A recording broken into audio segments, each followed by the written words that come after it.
Good morning everyone, welcome back to our channel. সবাই কেমন আছো? আশা করি সবাই ভালো আছো, আর আমরাও খুব খুব খুব ভালো আছি। তো মেয়ে আজকে স্কুল যায়নি, আর তাই বড় আজকে ভাবলো যাবো না, চলো গিয়ে তিনজনে ঘুরে আসি। তো বড় ছুটি করলো, আর মেয়ের তো ছুটিই ছিল। তো সেই জন্য আর কি আমরাও একটু বেরিয়ে পড়লাম। এই শীতকালটা পড়লে আমরা প্রতি বছরই একবার করে জু পার্কে আসি, আর বছরে হয়তো একবার থেকে দুবার হয় না, কারণ সময়ও হয় না। আর শীতকালটা পড়লে মনে হয় একটু ঘুরে যাই, তাই হঠাৎই ঠিক হলো আমাদের। তো হঠাৎই আমরা চলে এসেছি জু পার্কে, আর ভীষণ মজা করছিলাম। তো ওখান থেকে গাড়ি নিয়ে নিয়েছিলাম, তার জন্য টিকিট কাটতে হয় ফার্স্টেই ঢুকে, গাড়ির জন্য আলাদা করে আবার ভেতরে টিকিট কাটতে হয়। তো সেই টিকিটটা কেটে তারপর আমরা বেরিয়ে গেছিলাম, এবার গাড়ি এক একটা স্পটে গিয়ে তোমাদের নামিয়ে দেওয়া হবে আর কি। তারপরে তোমরা ঘুরে দেখতে পারবে পুরোটা। তারপরে আবার একটা স্পট বলে দেবে, সেখানটাতে গিয়ে দাঁড়িয়ে থাকতে হবে। আবার একটা গাড়ি এসে তোমাকে আবার ওখান থেকে আবার একটা অন্য গাড়ি নিয়ে স্পটে আবার নামিয়ে দেবে। তো এইভাবে আমরা পুরোটা দেখব। তো চলো ভিডিওটা দেখতে থাকো আর সঙ্গে থাকো। এর আগেও আমরা এইভাবেই গাড়িতে দেখেছিলাম, তবে হেঁটে দেখলে ভীষণ ক্লান্ত হয়ে যায় মানুষ, তো অতটা হাঁটা সম্ভব নয়। তো এর আগেও আমরা গাড়ি করেই দেখে গেছিলাম। তো চলো ভিডিওটা দেখতে থাকো আর সঙ্গে থাকো।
প্রতি বছর এই শীতের সময় জু পার্কে এলে কিন্তু নানান ধরনের পাখি দেখা যায়, যেটা এবছর সেরকমভাবে ছিল না।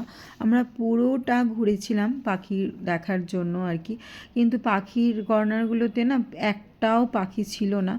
প্রত্যেকটা কেজেই একটা দুটো করে ছিল আর কি, সেরকমটা ছিল না। কিন্তু হ্যাঁ, ক্রোকোডাইল কিন্তু সবসময় দেখা যায়, নর্মালি গরমকালেও দেখা যায় আর শীতকালেও দেখা যায়। সব সময় আসলেই কিন্তু প্রচুর পরিমাণে দেখা যায়, কিন্তু পাখিটা এবারে ভীষণ কম ছিল। না হলে নানান দেশের নানান ধরনের পাখি থাকে, যেটা এবছর একদমই ছিল না। আর কি সুন্দর রোদ পোহাচ্ছে দেখো, উপরে উঠে সুন্দরভাবে শুয়ে আছে দেখে, যদিও একটু ভয় লাগছিল। আর মেয়েকে আমি দিয়েছিলাম একটু ভয় খাইয়ে। কেউ যদি ডিপ্রেশনে ভুগে থাকো কিংবা সব সময় মন খারাপ একটা ব্যাপার থাকে, তাহলে দেখবে একটু চিড়িয়াখানা কিংবা একটু পার্কে, এই সমস্ত জায়গাগুলোয় গেলে কিন্তু দেখবে মনটা ভীষণ ভালো হয়ে যায়। আমার ধারণা আর কি। আর আমার ভীষণ ভালো লাগে এই জু পার্কে আসতে। সত্যি কথা বলতে আমাকে যতবার নিয়ে আসা যায় ততবারই আসতে পারি, কিন্তু অনেকটা হাঁটতে একটু কষ্ট হয়, এটা ঠিক কথা। আমি অনেকটা বেশি হাঁটতে পারি না, আমার অতটা শরীর দেয় না যে হেঁটে অতটা ঘুরবো। শরীর খুব একটা তো ভালো থাকে না সব সময়। ওপর থেকে যতটা দেখে আমাকে মনে হয় যে আমি ততটা আমি স্ট্রং নই। হ্যাঁ, কাজ করি, সংসারের সমস্ত কিছু করি, আমি নিজেই সামলাই, কিন্তু হ্যাঁ, ভেতর থেকে আমি একটু কমজোর আর কি, সেরকমভাবে স্ট্রং আমি নই। একটু না একটু কিছু না কিছু আমার লেগেই থাকে, জানি না কেন। ক্রোকোডাইল দেখার পরে আমরা আবার গাড়িতে উঠে পড়েছি। এবার দেখতে পাচ্ছ হরিণ, সাইডে সাইডে অনেক হরিণ ছিল, যেগুলো প্রত্যেকটা কিন্তু আমার ক্যামেরায় ক্যাপচার করতে পারিনি, কারণ অনেকটা দূরে দূরেও ছিল, কিছুটা আপচাও বোঝা যাচ্ছিল। তো এটা হচ্ছে টয় ট্রেন, তো কেমন লাগছে অবশ্যই জানিও। তো আমরা আগেও ট্রেনেতে চাপার চেষ্টা করেছি, কিন্তু না, সব সময় টিকিট থাকে না, খালি থাকে না।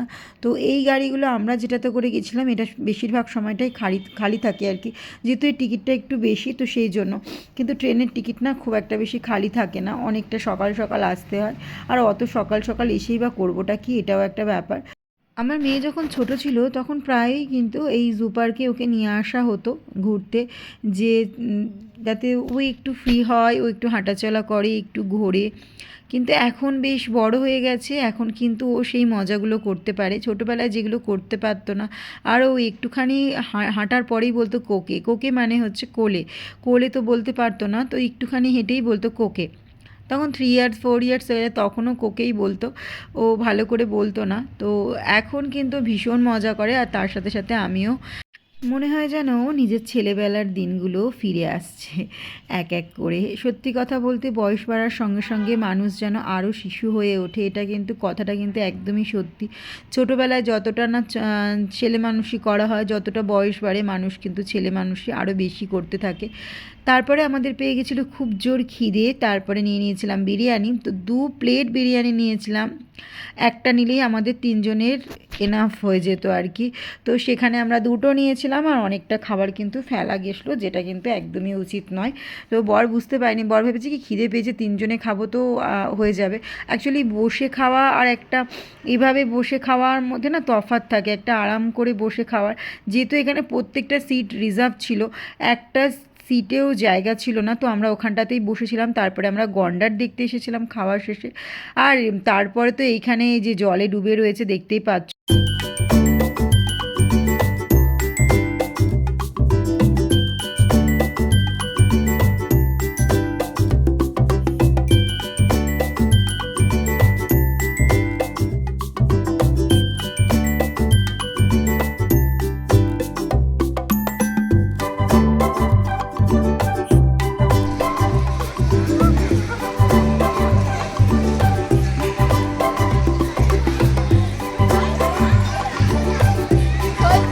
দুটো হাতকে সমান করে রাখ, তাহলে পারবি। দেখ, হ্যাঁ হ্যাঁ হ্যাঁ, ওপর দিকে পা হাত দুটো এরম রাখতে হয় সিধে।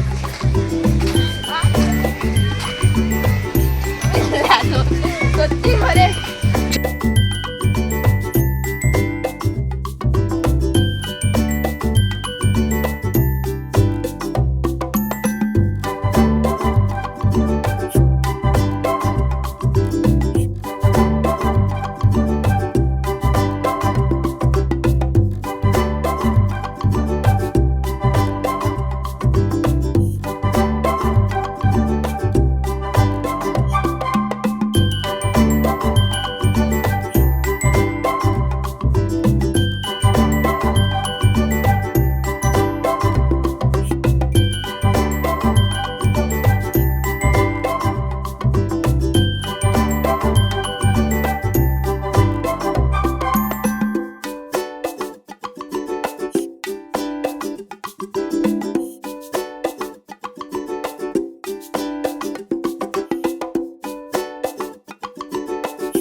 কতটা মজা পেয়েছি তার আমার জানা নেই, কিন্তু আমার মেয়ে আজ কিন্তু ভীষণ মজা পেয়েছে। ও কী মজা যে পেয়েছে বলার মতন নয়।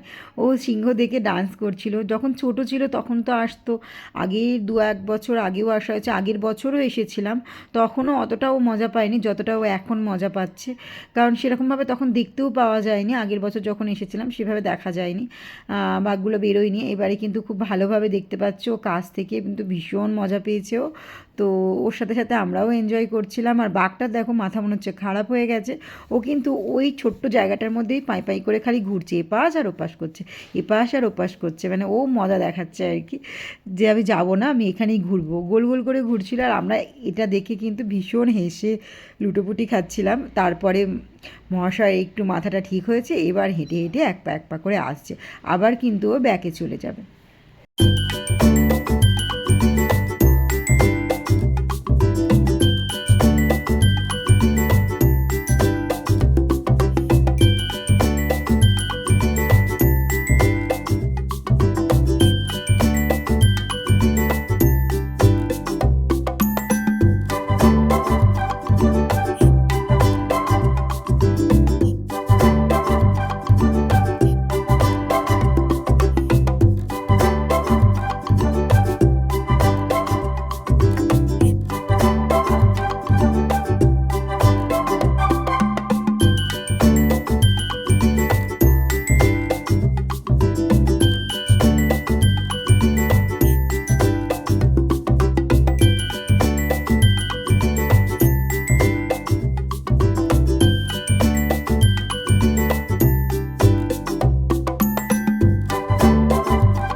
তো বর ওদিকে গেছে টিকিট কাটতে, আর আমি আর মেয়ে এখানে হাতি দেখছিলাম, কারণ আমরা ওখানে ছেড়ে রাখা বাঘ দেখব। এই যে যে গাড়িগুলো দেখতে পাচ্ছ, এই গাড়িগুলোই ভেতরে ঢুকবে আর কি, ওখানে পুরো গেট, বড় গেট করা আছে, সেই গেটটা খুলবে, তারপরে আমরা কিন্তু ভেতরে ঢুকে দেখতে পাবো।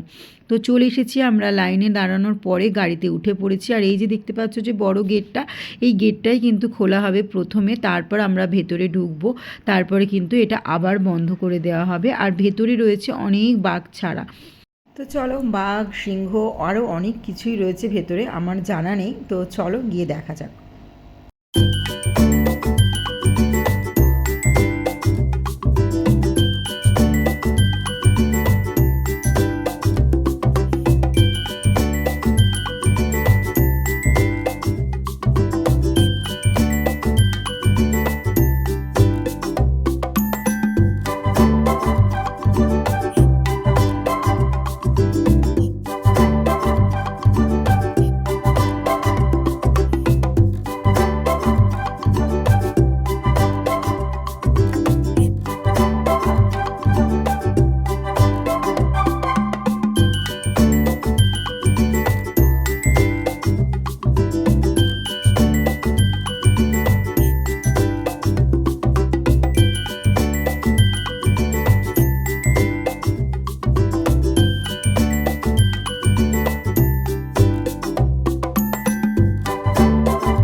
খালি চোখে যতটা সুন্দর লাগছিল দেখতে চারিপাশটা, সেটা কিন্তু ফোনে আমি ক্যাপচার করতে পারিনি।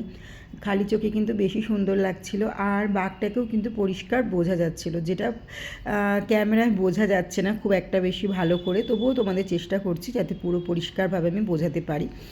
তো দেখতেই পাচ্ছ বাঘটা জল খাচ্ছে, আর আমরা একদম কাছেই ছিলাম। আর বাঘ সিংহগুলো না একদম গাড়ির পাশ থেকে গোল গোল করে ঘুরছিল। তো দেখে ভয়ও লাগছিল, যদি একটা থাবা দেয় তাহলেই ব্যাস গেলাম। বুকের ভেতর করছিল যেন ধরাস ধরাস, যে এই বাঘগুলো না এসে একটা থাবা দেয়, কাঁচ ভাঙলেই তো ভেতরে ঢুকে পড়বে। তো এটা একটা ভয় ছিল, ভয় লাগছিল কিন্তু বেশ ভালোও লাগছিল দেখতে। একদম সামনে থেকে বাঘ দেখার মজাটা, এটা আমরা কিন্তু আগে কোনো দিনই দেখিনি। অনেকবার বর বলেছেন যে না বাবা আমি সারা বাঘ দেখতে যাব না। তো এবারে মেয়ের জন্য ভাবলাম যে না যাওয়া যাক। আর দেখতে পাচ্ছ মানুষটাও পাশের খাঁচায় রয়েছে, আর তার পাশের খাঁচায় রয়েছে বাঘ। এখানে কিন্তু গার্ড রয়েছে অনেকই।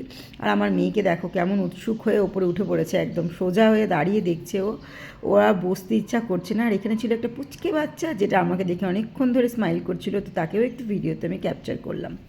আর চারিপাশটা এত সুন্দর লাগছিল, পাহাড় গাছপালা ভীষণ ভালো লাগছিল। বাসটা যখন নামছিল পুরো যেন একদম যেন পড়ে যাবো মনে হচ্ছিল, পুরো ঢাল দিয়ে একদম নামছিল।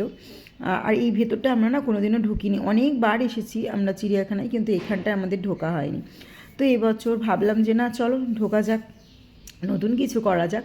এরপর তোমরা দেখতে পাবে ভাল্লুক, তারপরে হরিণ, অনেক কিছুই দেখতে পাবে। তার জন্য সঙ্গে থাকো আর দেখতে থাকো, ভিডিওটা স্কিপ করো না কিন্তু।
চলো ভিডিওটা আজকে এই পর্যন্তই, এখানেই শেষ করলাম ভিডিওটা আজকে। ভিডিওটা কেমন লাগলো আমাকে একটা লাইক আর একটা কমেন্টের মাধ্যমে জানিও। চ্যানেলটা ভালো লাগলে অবশ্যই চ্যানেলটাকে সাবস্ক্রাইব করে গিয়ে পাশে থেকে বেল আইকনটিকে টান করে বাজিয়ে দিয়েছো। আর হ্যাঁ, দেখা হচ্ছে খুব শিগগিরই নতুন একটা ভিডিওর সঙ্গে।